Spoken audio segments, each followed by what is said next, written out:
Welcome back to Limitless Sports with Brennan and Dave for episode number 9 with a big Super Bowl weekend as we prepare for the big matchup with Cincinnati Bengals versus the home team of the Los Angeles Rams. So, we've got a lot of Super Bowl history on here today that we're going to talk about. We're going to go from our halftime show favorites, some favorite moments that there's plays that some of our fans have sent in on our Facebook post this week, talk about our favorite Super Bowls, and then give our preview for this weekend.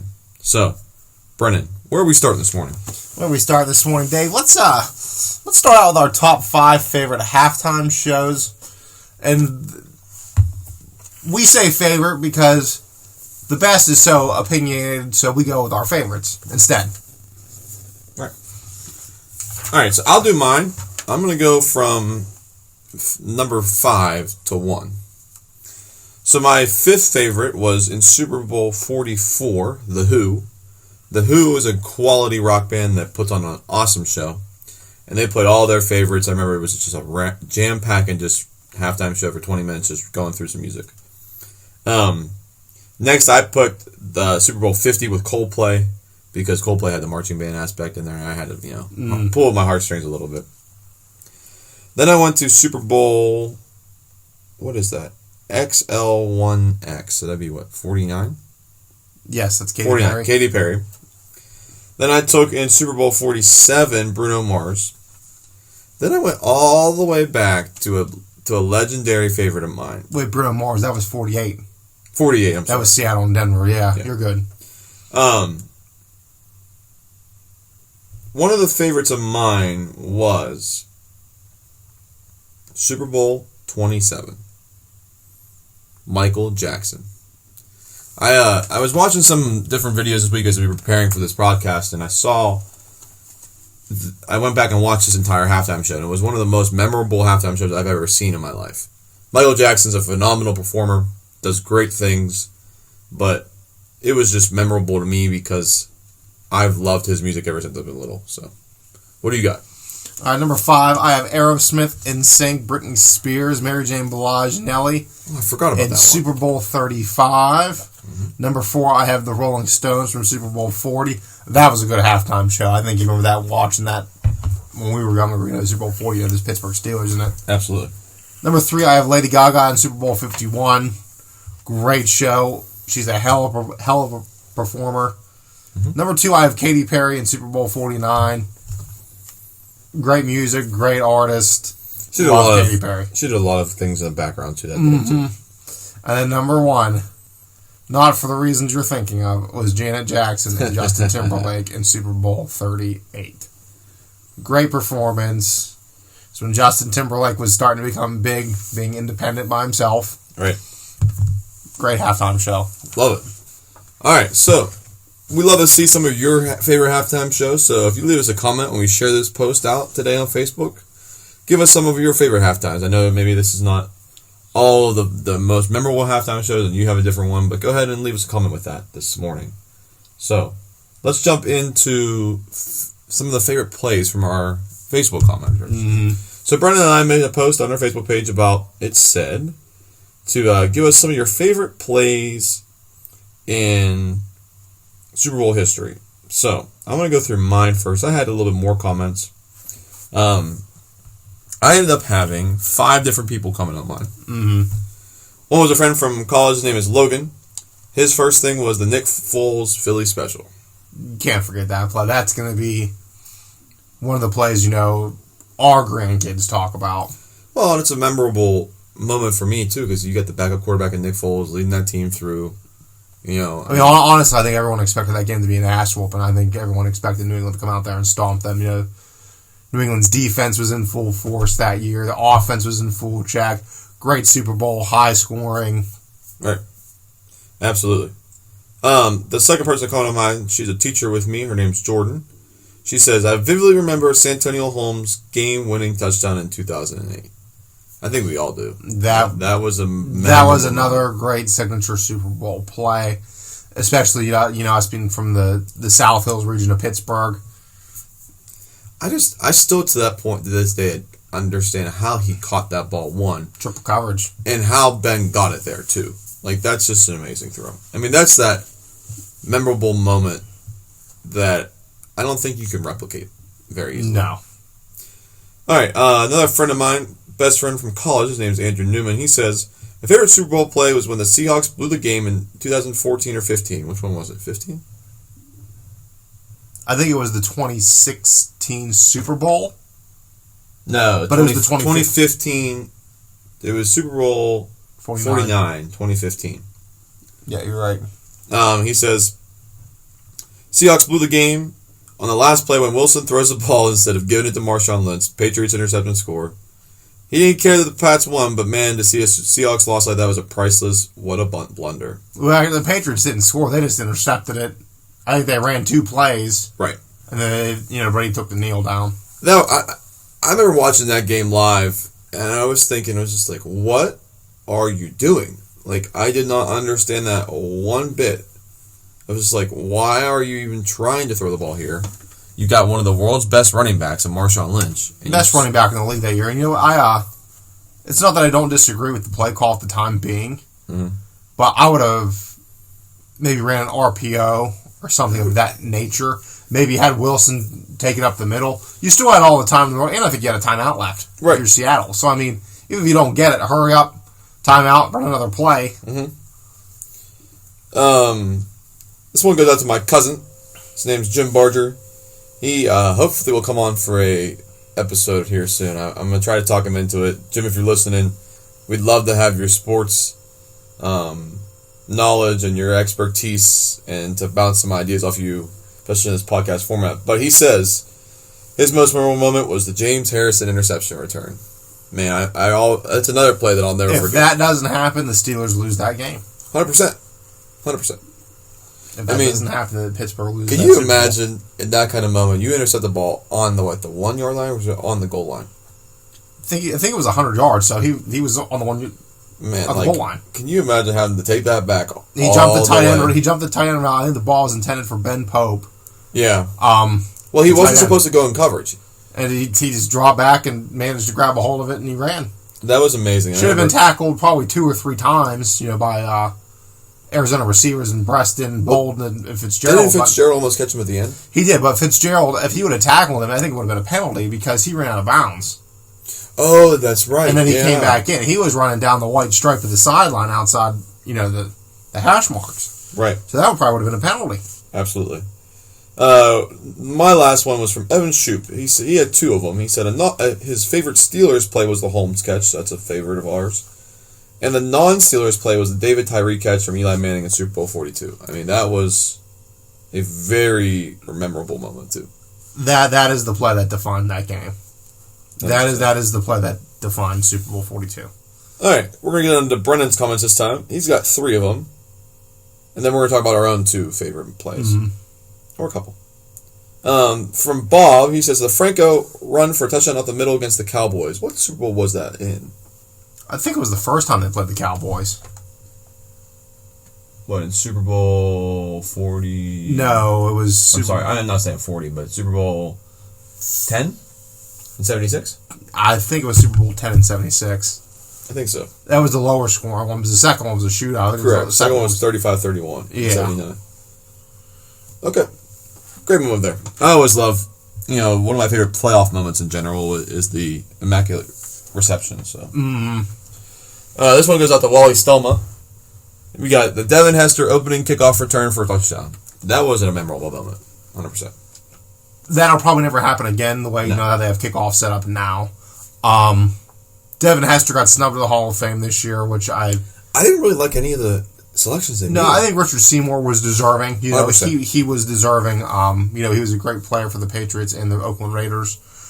But Devin Hester getting snubbed like that basically just says, special teams aren't as important. Well, and I see both sides of it. What else did he really do other than returns? It's hard. And then we got another one. This one goes out to Mitchell. He has Fast Willie running for the longest rush in Super Bowl history. 75 yards. 75 yards. I'll never forget that block Faneca threw. Oh, yeah, you're right. That was a huge block. And then it opened up the hole, and Willie was gone for 75 yards and a touchdown. Absolutely. There's so many plays, you just think about over the Super Bowl. I mean, think about just the ones, the ones we've seen. Mm-hmm. Huge plays since, we can remember. How about Julio Jones, Super Bowl 51, that double toe tap? Yep. And then you think Atlanta's going to, win that game, then New England comes storming back, and then Brady gets his fifth, and New England gets their fifth title. What about when the Saints played? Who did they play? The Colts? Tracy Porter.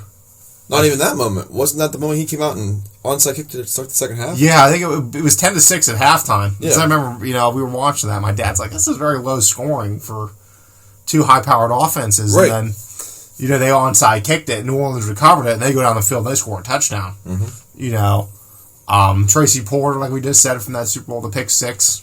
You can go back into history and talk about Joe Montana's pass to, who was that receiver again? Back in... Was that Frank Clark? Yeah, Frank Clark in the back of the end zone. I mean, you can go back all the way to all those legendary plays from before. Talk about the Music City Miracle team. Music City Miracle, that's a big playoff moment.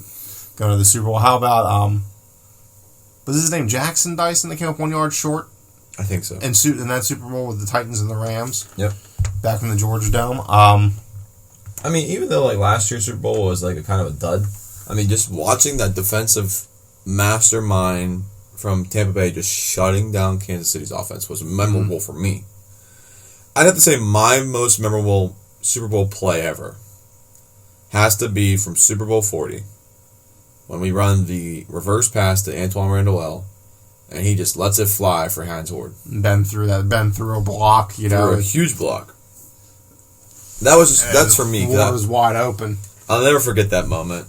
You think of stuff like that, and let's just take that one for example. Mm-hmm. A wide receiver threw a touchdown pass in the Super Bowl. The next thing that even compares is the Philly special. That's almost 20 years difference. No, what was it, 13 years difference? What year was that Philly special in? Super Bowl 52? 2018 to... It was 12 years. 12 years. So, I mean, those plays like that don't come around often. And you also talk about, just the memorable moments for, players, so Super Bowl 40, Bettis gets to go home, play at home. 2 years in a row, we've had a home team playing in the Super Bowl now. Tampa Bay got to play at home last year, Los Angeles plays at home tomorrow. Mm-hmm. And that's a game-changing moment. When's the last time that ever happened before that? These are the only two times it has happened. In league history? Ever. I didn't realize that. Yeah, this is the only two times it's ever happened because there was chances it could happen before, but it never happened. Well, wasn't the one, the Minnesota one, that was close, right?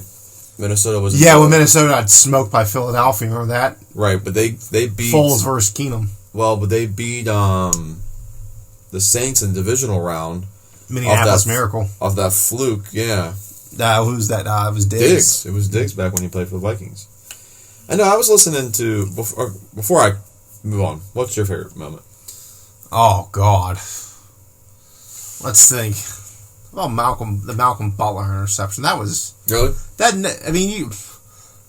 Arguably almost the final play of the game. If God forbid if Seattle scores, that would have been the final play. If he would have missed it or mistimed it even by a hair. No, another one like you said, Santonio Holmes, the Antoine Randall. You can't just pick one. Well, how about even though one that we never talked about in that Santonio Holmes game? Larry Fitzgerald taking that pass, how many yards? Oh, wide open. Wide open, just gone. He was right in between the hashes and gone. Nobody was even close to catching him. Harrison or Palomar weren't even close. I watched those highlights this morning. You see, it's hard for you and me just to pick one or talk about just one. Because to most people, this is just the Super Bowl, but to me and you, this is Christmas. Right. Any kind of championship or bracket or anything, it's Christmas. Mm-hmm. But I was watching, and we could talk about this a little bit real quick while we have some time.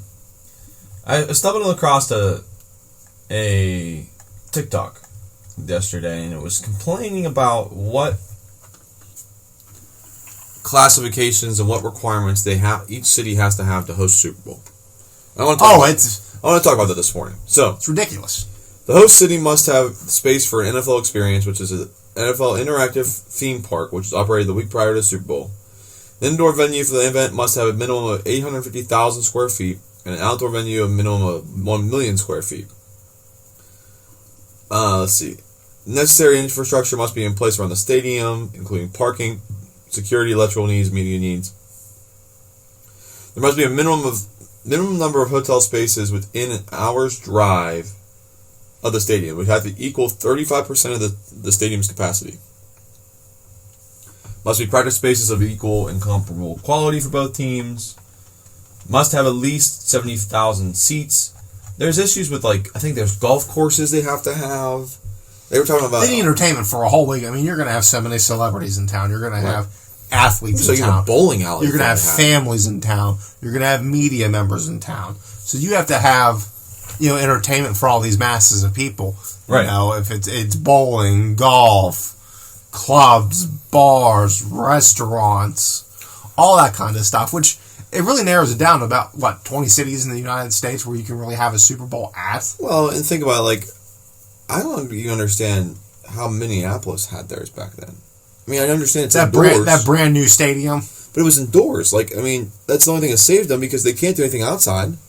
No, that one cold weather Super Bowl we were supposed to have, or that Super Bowl 48, which ended up turning into a ass whooping in New York. Yeah. Yeah, where Seattle beat down Denver pretty bad. Well, I think about Pittsburgh. I think we don't have enough to host that. No, Pittsburgh will never host it. Philadelphia, no, will never host it. Teams like that won't. Colder weather cities that have enough space, like Chicago, might be able to have a chance to do it. I was going to say, who's going to want to play in Chicago in mid-February now? Indianapolis, but they're indoors. Indianapolis is indoors. They had one not too long ago. 46. Yeah, I think they had. I hate to say it though, you want it to be in a southern stadium or a western stadium. Mm-hmm. Oh, the other thing they said this morning was you have to replace the entire playing surface after the Super Bowl because the NFL wants it if they want to sell it for memorabilia. Well, yeah, I'm sure, if there's a memorable player or something, a hunk of it's going to go into the Hall of Fame. Mm-hmm. It'll go up for auction, and, the NFL will create revenue off of it some way, somehow, or so maybe some of the players will want some for some odd reason. I don't know how you preserve grass or turf, but you do. Next year, we're going back to Arizona. And I feel like they host, every 2 years, every 3 years. I like that stadium. I want to go see it in person. That whole idea is pretty insane. Has Jerry Worlds hosted it lately? 45. Last time we went against the Packers and lost. That was the last one down there. Ooh. There was that huge ice storm down there that week, remember? Oh, yeah. Because they were talking about maybe the game might have to be pushed back a week because of how bad the ice storm was down there. 2024, we should go. Allegiant Stadium in Las Vegas. Can you imagine Las Vegas? That's gonna be a good one. Holy Toledo! I mean, they hosted the Pro Bowl and freaking Alvin Kamara got arrested. Yeah, for beating up somebody. Idiot. Best hands in the league. Jeez. And then 25, it's going back to New Orleans, which New Orleans would be a fun place to go to. I mean, if you look at it, Arizona hosts a lot, New Orleans hosts a lot, California. I mean, you have 3 places in California. Anywhere in Florida. Florida. You have Orlando, Jacksonville, Tampa Bay, Miami. One place I wish they would do it more is the Rose Bowl. I can't even tell the last time one was out there. It's been a long time. I was looking up this week. The last one's hosted in L.A., and they consider Pasadena L.A. It was Super Bowl 27. Dallas crushed Buffalo. No, that was one of Buffalo's 4 in a row. I think it was their second one, wasn't it? Yeah, it was their third one. Their third one? Yeah. I can't believe they lost 4 in a row. It's disgusting. That'll never happen again, where you go 4 straight times. Then. Well, I mean, you look at this list, if you go from 2005 on, Jacksonville, Detroit, Miami, Glendale, Tampa Bay, Miami, Arlington, Texas, Indy, New Orleans, New Jersey, Arizona again, California, Houston, Minneapolis, Atlanta, Miami, Tampa, California. So it's been bouncing around at least a little bit more lately. But for a while, I mean, you're basically just bouncing around between Miami and and Tampa and Arizona, and at least it hasn't been in Arizona since 2015. So going back to Arizona is not a big deal in my opinion. But it just feels like it's like the same 10 cities all the time. I mean, they've hosted twice at that stadium already. They hosted that 17-14 win for the Giants, and they hosted New England beating Seattle 28-24. So, all right, let's jump into our preview, and then we're going to come back to our 5 favorite Super Bowls in history. So let's go through our preview, and then let's make our game pick to end the show. Yep, sounds good. We'll save that. All right, so what do you got? We finally made it. We did. We finally made it. And I'm still against this 17th week. I feel like the Super Bowl should have been last week. It's weird because, in my opinion, you always had that week off for like Valentine's Day. You put the Super Bowl the first week of February, then you got Valentine's Day week, then on President's Day, NASCAR starts, and then you got Daytona and you roll. But go ahead. This game's had a lot of build up to it, I think, these past few weeks. Definitely. It does every year with injury headlines and things of that nature. Mm-hmm. I think this is going to be a great matchup Sunday night. I think there's a lot of similarities between these two teams and a lot of differences as well. I think they're very similar offensively. Mm-hmm. Very similar. So let's look at Cincinnati together first. Okay. I mean, this team, no one expected them to be here. No. I mean, I think everyone expected maybe to make the playoffs, but I don't think anyone expected. I mean, go back to the preseason. I don't think a lot of people picked them to win the North. No. I did. I think a lot of people took Baltimore this year to win the North. And I took them just because I had a feeling about Burrow coming back and I had this weird feeling about the offense with Jamar Chase. I mean, this is a very young, talented football team. I think they're still a year ahead of schedule. I think you think the same thing. Great. And but the swagger of these guys is incredible. I mean, you don't see this. But it's that young player mentality. But you think this was a veteran-led team that's been there, done that, won a Super Bowl already. They act like it. It's insane. The defense has played outstanding the whole playoffs. Mm-hmm. They have a great running defense. The average age on this football team is just 25.04 years old. Is that really? Wow. Yes. The offense is really the story of this team. Joe Burrow is the new Joe Cole. Let's just get that out of the way. 100%. He has a trio of receivers who just are flat out awesome. I mean, come on. I mean, I will say, and I've put this on record many times, I was not a fan of them drafting Jamar Chase. I wanted them to draft Penei Sewell and get the offensive tackle. But, I mean, you got Jamar Chase freaking balling out. I mean, let's start with the slot guy. I mean, Tyler Boyd's a good slot receiver. Can do it all long, short, over the middle. Mm-hmm. Basically, I'd say he's the second security blanket for Joe Burrow. I will say, I thought Tyler Boyd, I feel bad for him in a way because he feels like he has taken a step back lately. Like when in the Andy Dalton offense, he was the guy. He was the guy. Even with AJ Green, but AJ Green was banged up so much lately that he was the guy. AJ Green was on the latter half of his career the last few years, and he still is. But he's going to get some money this offseason, I think. So it was sad to see Boyd take a step backward, but I mean, I think he's willing to do that to have the success that comes along with it. Exactly. For the team. T. Higgins is the taller vertical threat. I mean, he has the speed and became very tight with Joe Burrow because they were drafted in the same class together. I saw a video of T. Higgins playing basketball in high school. Jesus, did he have hops and just slam down dunks. It was nuts. The Jamar Chase is Burrow's longtime college teammate and friend.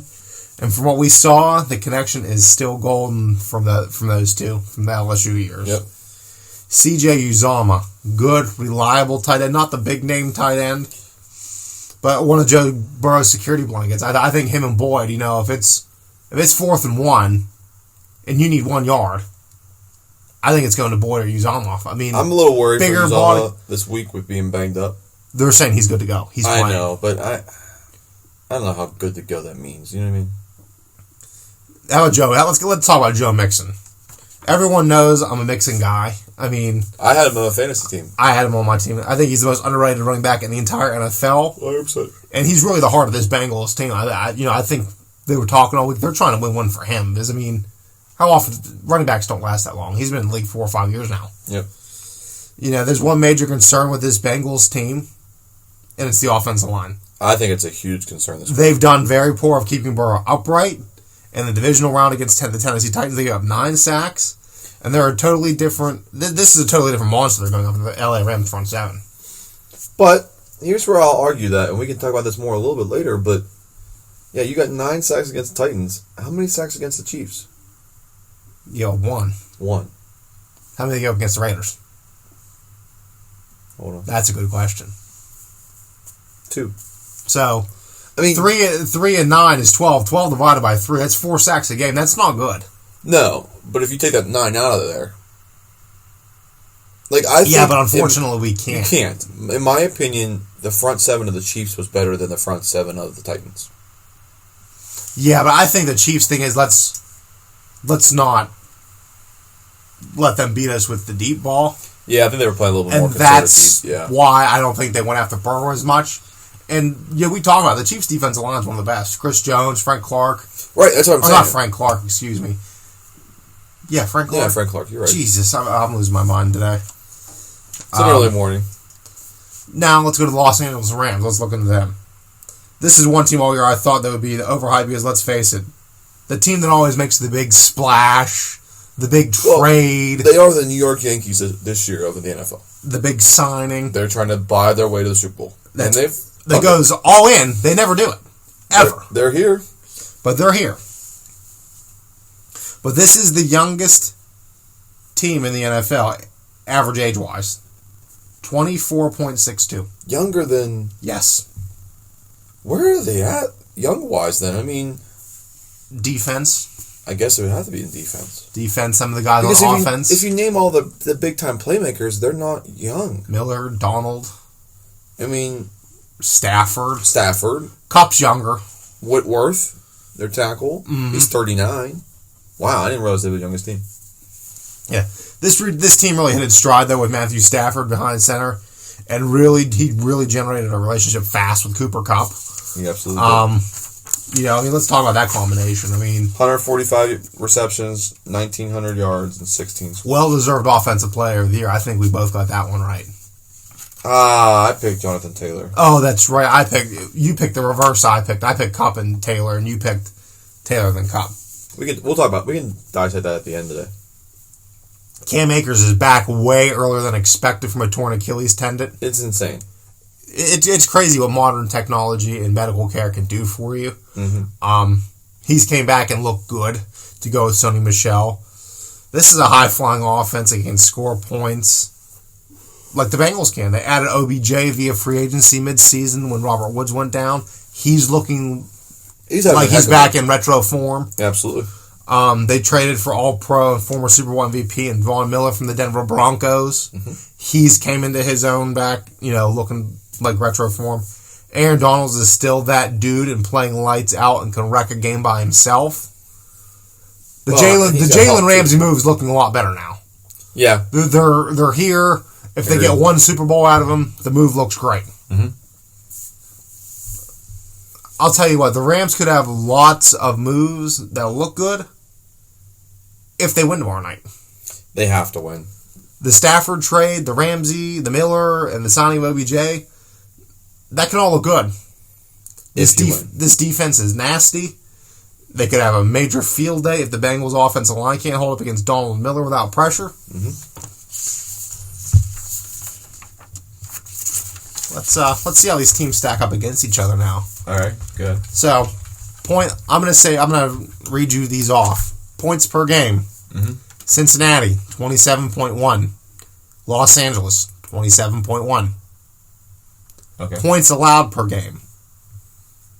Cincinnati, 19.7. Los Angeles, 18.3. Jesus. Total yards. Cincinnati, 385.2. Los Angeles, 386.8. Passing yards, okay. Cincinnati, 282.7. LA, 287.8. That's nuts. Rushing yards, 102.5 for Cincinnati, 99 for LA.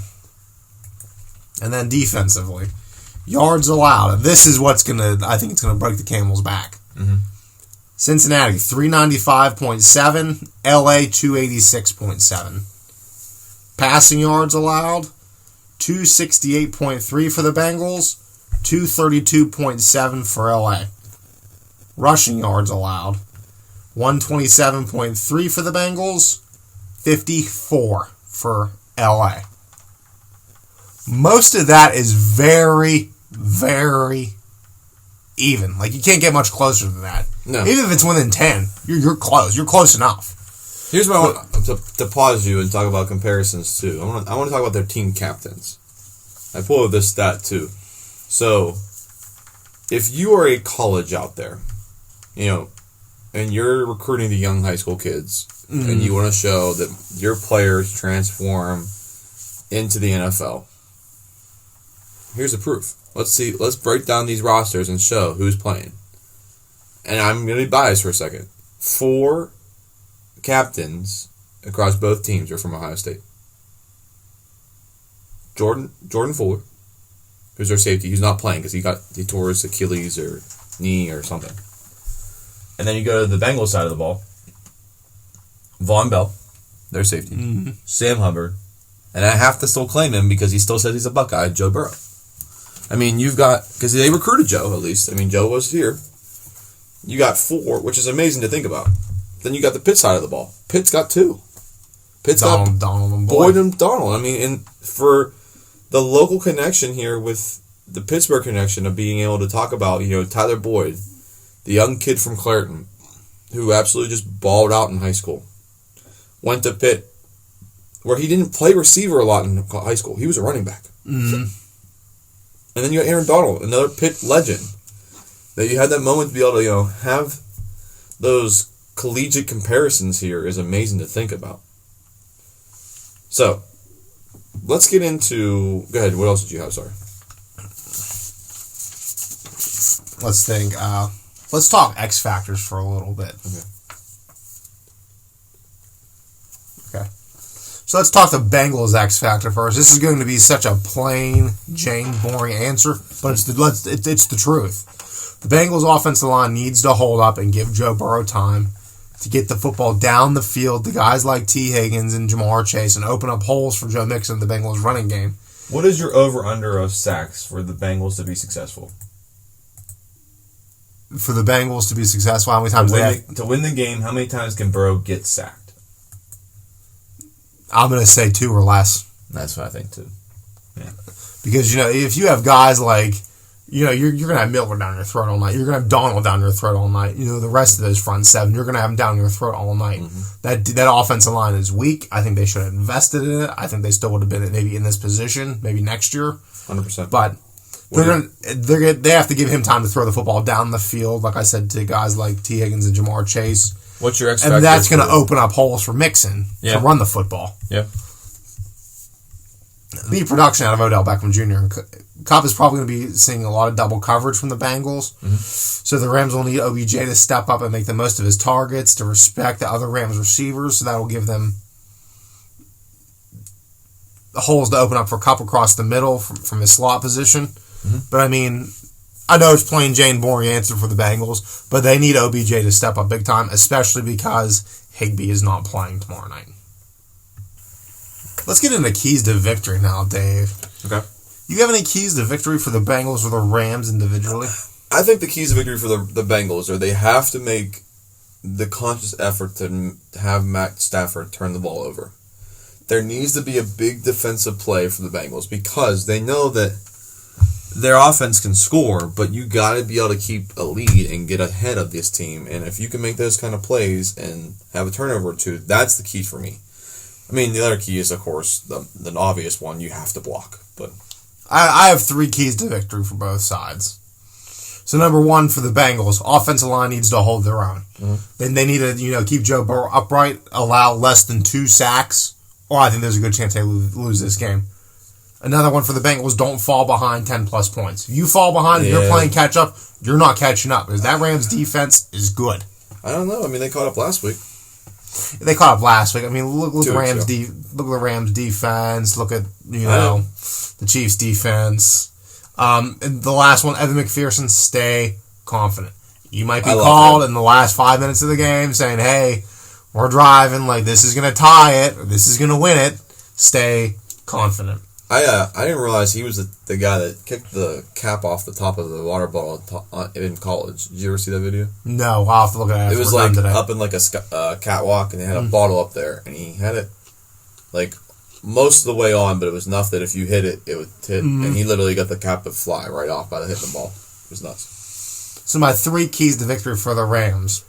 Don't force the big plays and the turnovers of your Matthew Stafford. They got lucky against the 49ers. They got lucky against Tampa Bay as well. Trying to turn it over. Pressure Burrow early and often for number 2. Yep. You want him on his back as much as you can put him on it. And the number 3, use your home field advantage. Get the crowd hyped up. Get him in it early. Because you're playing inside. It's a lot louder than playing, outside in Arrowhead or outside in Tennessee. For me, I think two of you hit one of my, two of the first 2 keys are mine. My third key is not even crowd intensity, because I don't know what the crowd's going to be like. With the Super Bowl having so many different fans, they may not have a lot of home field advantage fans. We may not. We'll see. But I don't know. Mind you, last year when it was Tampa and Kansas City and Tampa Bay, there was only 15,000 people there, or something like that. It was just it was healthcare workers and frontline workers. They donated the tickets to hospitals and stuff like that. So we're gonna see what it's actually like this year and see if it's a totally different kind of monster, because they might not. If this happens again, like this year, and it's bad home field advantage wise, I don't think they're gonna pre-pick destinations for the Super Bowl. I think it's gonna be I think it's gonna be at the beginning of the playoffs. They might look and see who's in it, and say, like, hey, Vegas isn't in it. Vegas is hosting the Super Bowl. I don't think they could, though, for the amount of preparation that has to be done. Or what they could do is just pick college stadiums. They could pick college stadiums. That'd be interesting, because, it holds more. More money. More parking. More tailgating. Could you imagine a game, I know they would never do it, but in Beaver Stadium or Ohio Stadium with 100,000 people there. Oh, my God. That, the Big House, Alabama Stadium. Oh, my God. Well, here's my third key to victory is, in my opinion, they have to be able to control the time of possession. Cincinnati? No, the Rams. LA.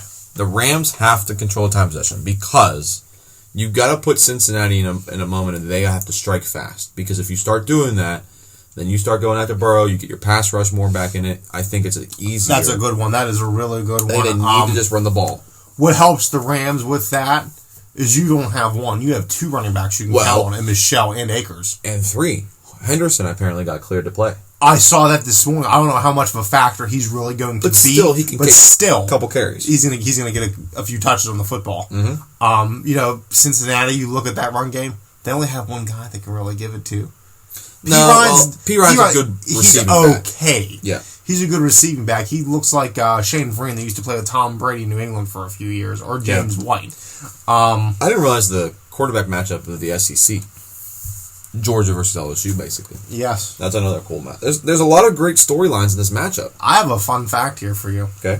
This is the second time ever 2 first overall picks have played in the Super Bowl against each other. Oh, wow. I didn't realize that. Can you name the other time? First overall. Yes. What era? It's recent. It is recent. I just need to look at the... I didn't know this until the other day, and I had to add it into my notes and reprint them out at work. Think really hard about this.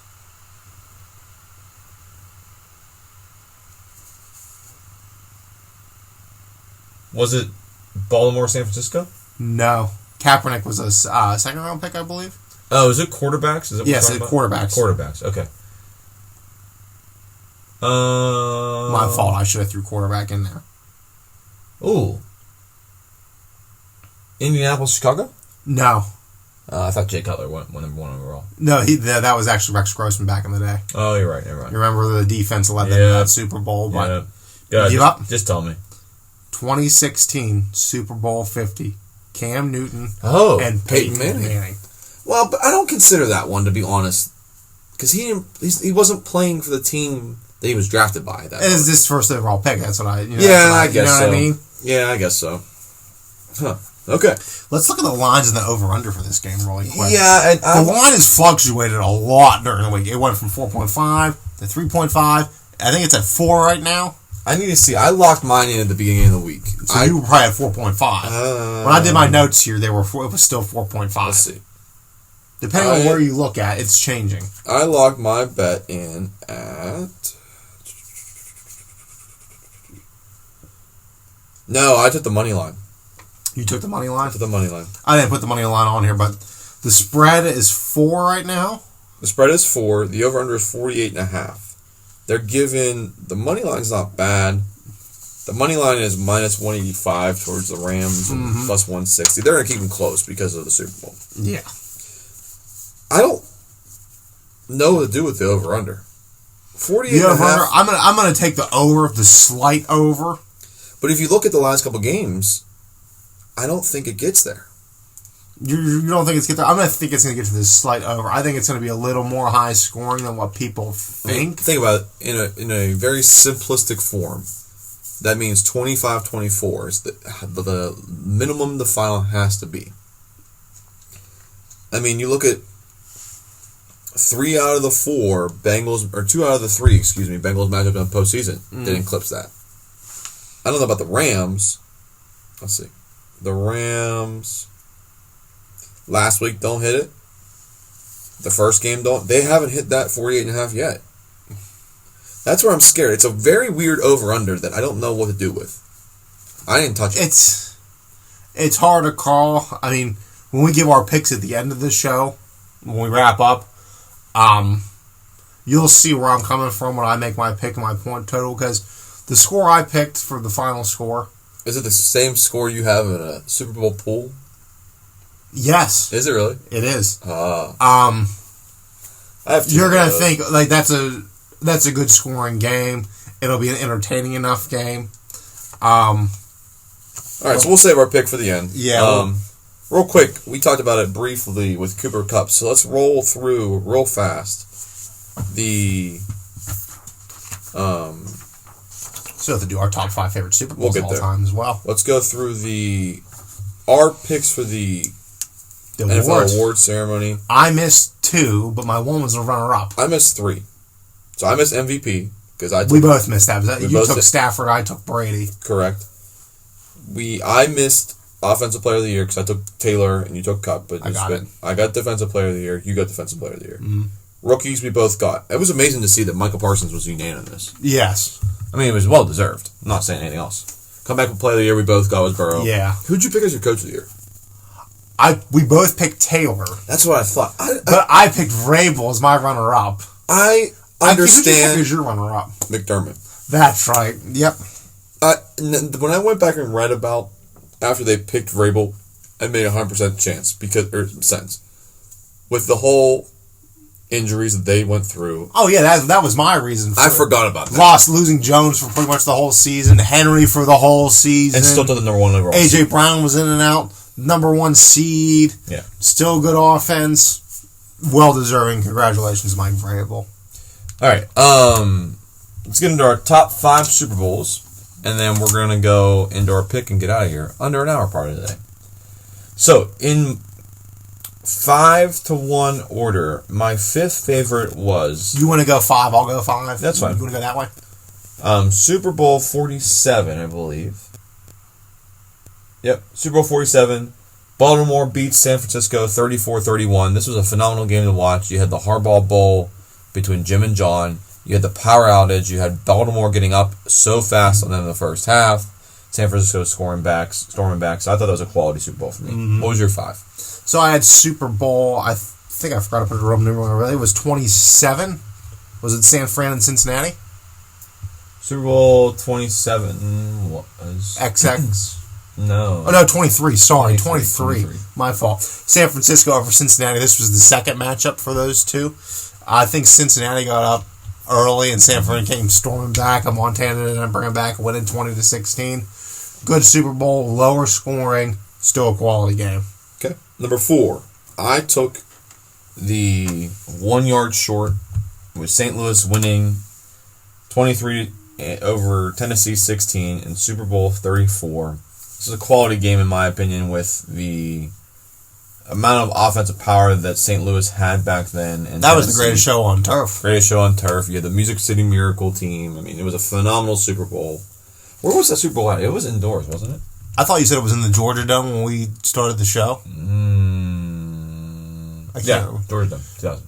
You know what's amazing about that? If you look, I think Tennessee was like the 5th seed, and they were like 13-3.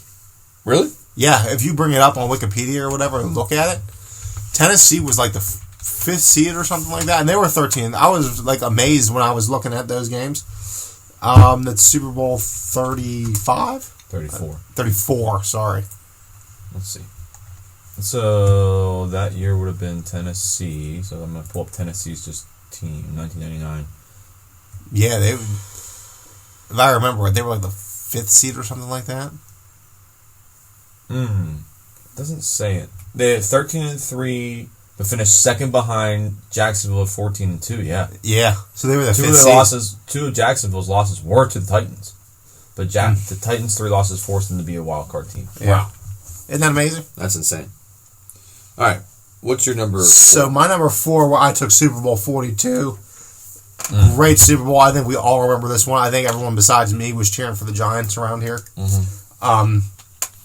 The wild card Giants, the 10-6 New York Giants, the 5th seed, upset the number 1 undefeated New England Patriot-led team, which was huge. Insane. I mean, that team loaded up. I mean, you had Moss, Stallworth, Welker, Maroney, and then the whole defense was powerhouse. And the Giants ended up beating them 17-14. You had the helmet catch, and then you had Burris wide open in the end zone because I think it was Ellis Hobbs.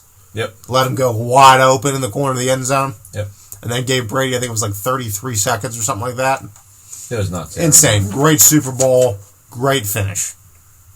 My number 3 was your number 5. It was 23, San Francisco 2016 for Cincinnati. That was my number 3. What was your number 3? My number 3 was your number 4. Super Bowl 34, St. Louis over Tennessee. Okay. I think it was Dyson Jackson came up 1 yard short to end the game. Crazy. Tennessee was out of timeouts. Stretched it out. Great Super Bowl. Really wish Air McNair would have won that one. I like Steve McNair a lot. My number 2 was Super Bowl 42, so your number 4. I just remember that game so much because of the David Tyree catch. Oh my God. That still catch haunts me to this day.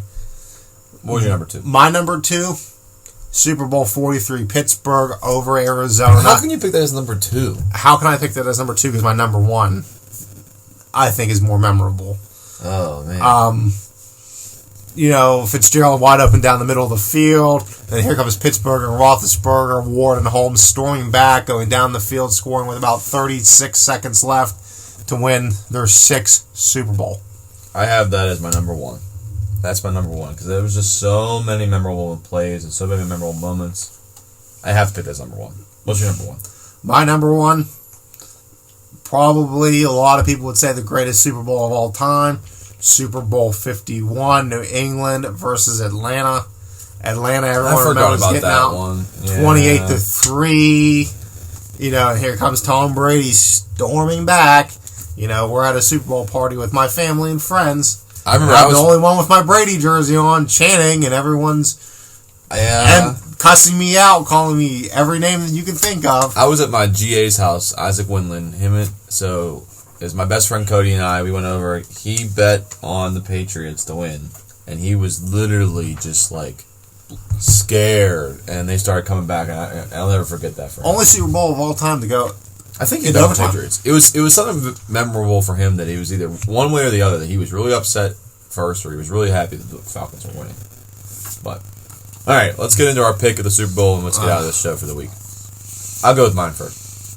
So I saw a parlay bet that I jumped on quick in the week, and I'm not regretting it in one bit. I took a parlay bet with the following things to happen. Stafford has to throw for 305 yards. In my opinion, I think that's a no-brainer. Well, he's the one that's on track right now to smash the all-time passing record, and he's going to do it. Right. I got Cooper Kupp, 120 yards receiving. I think it's a no-brainer again. And I took the Rams to win. I've got the Rams winning this game 27-24. And that's why I can't... That's over. It's over, but it's just so close that I don't know what to do because it depends on what happens defensively. That is a really nice pick. You really know what you're talking about over there. Why'd you pick the same thing? Close. Okay. Both these teams deserve to be here. Let's just get that out of the way. You know, they were battle tested through the whole playoffs. Well, and I do want to say, I wanted to take the Bengals. I just couldn't do it. Go ahead. As a Steelers fan, I can't touch them. I can't do it. No. If they win, though, good for Tyler Boyd, Joe Burrow, and all the other guys I like on that team. I like both these head coaches, and I think they're going to test each other early and often. Mm-hmm. You know, they are personal friends from what I understand. Yep. I like the Los Angeles Rams. I think they have guys who are more hungry. And Matthew Stafford, Aaron Donald, Ramsey, OBJ. I like the defense of the Rams, not to mention their playmakers on offense. Give me the LA Rams, 28-24. Oh, we were and my MVP is Cooper Kupp. I'm taking Stafford for mine because I think it's easy to go with the quarterback because it is. You know, my wife Amanda said she was looking at my notes for the show last night. I was going through my book bag and stuff, and she was like, "You're taking Kupp," and I'm like, "I just bought a Kupp jersey. I'm going to be wearing it all day tomorrow." I could also see though if Aaron Donald has a phenomenal game, they could give it to Aaron Donald. Oh my God, like him or Miller. One of the Ramsey has like 2 picks or something like that. Right, one of them's a pick 6. There are very many. Or look at OBJ. If he scores twice, I mean, that would be a phenomenal pick. You don't have many receivers that score twice in the Super Bowl. No. I mean, it's gonna be a great game. You know, I can't wait. Like I said earlier, to everyone else, this is the Super Bowl. To Dave and I, it's Christmas. It's Christmas morning. So we are gonna wrap this show up today, calling it probably the Super Bowl preview. We'll be back next week for one more episode to recap the Super Bowl and kind of get ourselves into more college basketball and a little bit of hockey talks. And then we're actually going to take 2 weeks off because Dave's going to Florida. Yes, you are. And then go take my marching band marching down Main Street and see Mickey Mouse a little bit. And then we'll be back on March what did we say? March the 13th? Something like that. I can't remember. I have it in my notes. And we'll talk more about my start to spring sports and getting through getting the March Madness and getting a lot of things going. That would be, if we do it the 13th, that is right before March Madness gets picked too. So, but for Brennan and for Dave, I hope you enjoyed episode number 9 today, our Super Bowl preview, and hope you enjoy a lot of the commercials and a lot of the memorable moments of the Super Bowl. And let's go see who wins this game. All right, Dave. Have a good weekend.